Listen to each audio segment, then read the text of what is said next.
Vous voyez, comment attirer le regard de Dieu? J'ai beaucoup longuement réfléchi pour dire, quelqu'un est en train de parler du règne de Dieu. Et je veux partager quelque chose avec vous. Nous allons aller rapidement dans la parole. Matthieu 6, commençons au verset 31 jusqu'au verset 34. Écoutons donc la parole du Seigneur. Ne vous inquiétez donc point et ne dites pas que mangerons-nous, que boirons-nous, de quoi serons-nous vêtus? Car toutes ces choses, ce sont les païens qui les recherchent. Votre Père céleste, c'est ce que vous avez besoin. Et le verset 33, il dit, cherchez premièrement le royaume et la justice de Dieu. Et toutes les choses vous seront données par-dessus. Et le verset 34, et je m'arrête là, ne vous inquiétez donc pas du lendemain, car le lendemain aura soin de lui-même. À chaque jour suffit sa peine. Est-ce qu'on peut prier le Seigneur? Père, merci pour ces paroles. Merci encore une fois de plus de nous orienter. Merci de nous guider, de nous éclairer. Merci de nous accompagner, Seigneur, dans nos affaires. Toi qui es le Dieu qui établit, toi qui es le Dieu, Seigneur, qui bénit, apporte-nous, Seigneur, la provision à partir de, Seigneur, la vision que tu as communiquée à ce réseau.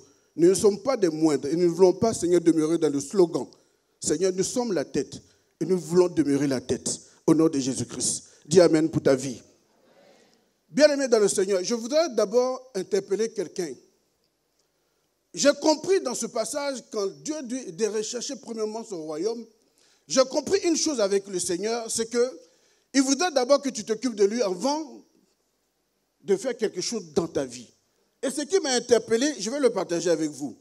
Si vous connaissez la Bible, et je suis convaincu que vous connaissez la Bible, au début de la création, Dieu a établi une alliance. Ce qu'on appelle une alliance adamique. Et dans cette alliance adamique, c'était Adam qui était, bien aimé, l'acteur. Alléluia. Dans le Genèse 2, le verset 18, Dieu dit, l'Éternel dit, il n'est pas bon que l'homme soit seul, je lui ferai une aide semblable. Ça m'a interpellé. Mais bien aimé, je vais expliquer quelque chose à quelqu'un ce soir. Pourquoi est-ce que Dieu peut voir en Adam une aide, un besoin? Pourquoi c'est possible que Dieu voit en Adam un besoin? Et j'explique que la seule chose que je peux comprendre dans ce passage, c'est qu'à un moment donné, Adam a d'abord posé un acte. Dis Amen, s'il te plaît. Le besoin qui était dans la vie d'Adam a été révélé à Dieu à cause d'un comportement d'Adam. À cause d'une action, d'un acte que Adam va poser. Alléluia. Ok, retournons tous dans la parole. Qu'est-ce qui s'est passé? Dans la création, Dieu a tout créé. Et quand il a positionné toutes ces choses, le 6e jour, la Bible dit qu'il a créé l'homme. Vous êtes d'accord? Quand il crée l'homme, il donne l'autorité à Adam d'aller faire quoi? De nommer. De donner la possibilité à Adam de nommer. La seule chose qui peut interpeller Dieu dans le besoin de Adam, c'est de voir que Adam est en train de s'occuper des choses de son père. Non, j'explique.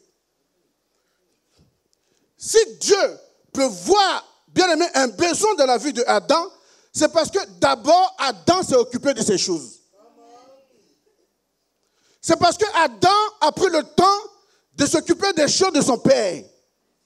Si vous lisez bien la Bible, bien aimé, l'aide est venue du fait que Adam était préoccupé aux choses de Dieu.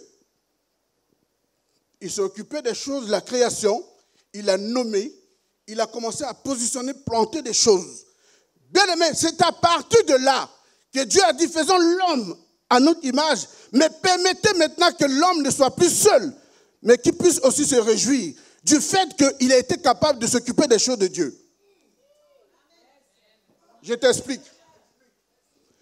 Quand Adam était dans le jardin d'Éden, la Bible dit qu'Adam avait tout. Mais comment est-ce que Adam qui a tout peut encore se préoccuper d'un besoin? Écoute-moi bien. Quand Dieu donne la possibilité à Adam de s'occuper des besoins, c'est qu'au préalable, il avait positionné déjà une bénédiction pour lui. Mais c'était important dans le comportement d'Adam d'attirer la faveur de Dieu sur sa vie. Si vous ne vous préoccupez pas des choses de Dieu, Dieu, bien-aimé, se préoccupera pas aussi de vous. Il est important de comprendre que si Adam a la possibilité de se préoccuper des choses de son Père, il n'y a pas de raison que Dieu, qui est son Père, ne se préoccupe pas en retour de lui. L'alliance que tu fais avec le Seigneur détermine, bien-aimé, l'élévation. Si tu n'es pas avec Dieu en alliance, il n'a rien à voir avec toi. Et celui qui est en alliance avec le Père se préoccupe des choses du Père. Si je ne suis pas en alliance avec toi, je m'en fous de toi. Mais si je suis avec toi en alliance, je vais me préoccuper de ce qui t'intéresse toi. J'ai envie de dire à une personne ce soir que quand vous voulez attirer le regard de Dieu dans votre vie, commencez à vous préoccuper de Dieu avant que Dieu se préoccupe de vous.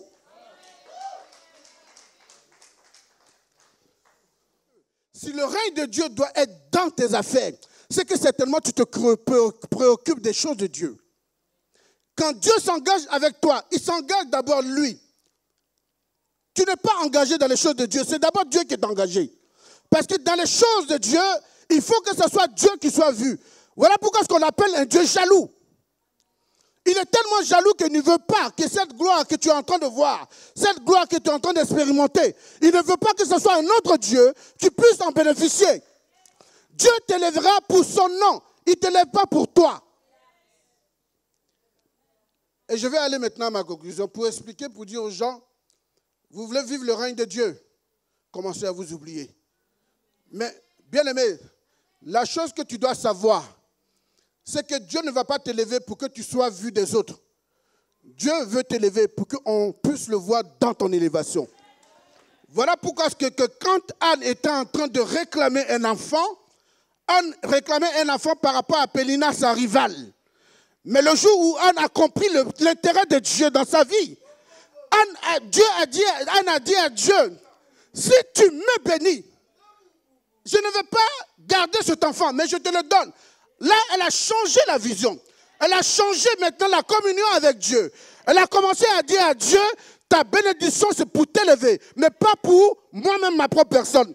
À un moment donné, bien aimé dans le Seigneur, si ta prière est pour que tu puisses t'enorgueillir, si c'est ta prière pour que tu montres aux autres que Dieu est capable, bien aimé, Dieu ne te bénira pas.